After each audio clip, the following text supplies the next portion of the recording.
vos programmes de développement, sachant que la compagnie Royal Air Maroc est sur un projet de développement quand même très important. Qu'est-ce que vous pouvez nous dire sur cette infrastructure? Bon, évidemment, d'abord, merci pour l'invitation et bonjour à tous et à toutes. Le hub de Casablanca, c'est notre hub. Hein. C'est pas Casa Sud, c'est Casablanca Mohamed Khamis, donc qui est notre hub. Et d'ici à 2030, nous ambitionnons de plus que doubler la flotte, puisqu'on devrait atteindre à peu près 130 avions d'ici à 2030. C'est le programme que nous avons aujourd'hui, qui avait été fait par anticipation par rapport à la Coupe du Monde. On n'avait pas d'indication, mais on avait un fort, je dirais, désir de voir cette Coupe du Monde s'organiser chez nous. Et donc, on l'avait anticipé avec un besoin qui viendrait et on ne s'était pas trompé par rapport à cela. Donc, qui dire 130 machines avec à peu près les 3/4 qui partiraient, en tout cas qui utiliseraient le hub de Casablanca de manière continue, dit qu'il faudra plus que doubler la capacité de Casablanca. Donc, il y a aujourd'hui des études qui sont faites par l'ONDA. Je ne peux pas trop m'exprimer puisque c'est à l'ONDA de le faire. Mais à mon sens, il prévoit un nouveau terminal avec une nouvelle piste pour être prêt en 2030. Alors, j'espère qu'on sera prêt en 2030 avec ce nouveau terminal. En tout état de cause, il faut tout faire pour qu'on soit prêt et qu'on ait aussi un plan B avec les terminaux actuels pour au moins couvrir une partie de ce besoin.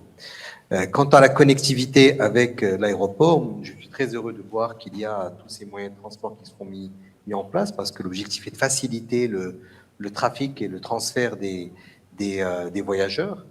Je sais déjà que la LGV a prévu de mettre une gare dans le nouveau terminal de Casablanca qui sera construit.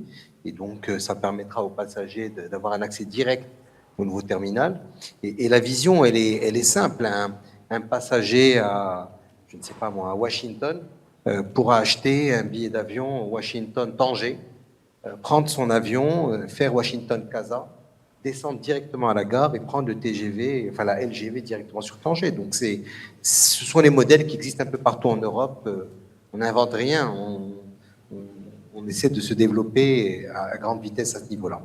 Donc voilà, donc la connectivité entre l'aéroport et la ville est importante, et toutes les villes en fait, pas seulement Casablanca, mais aussi Rabat, Marrakech et les villes avoisinantes.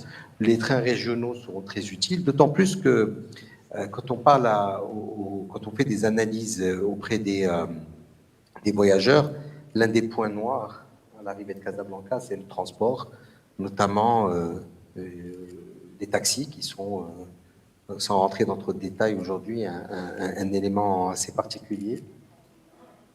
Et la navette aussi, on en avait parlé, mais bon, il faut qu'on arrive à sécuriser tout ça, avoir un projet qui tienne la route.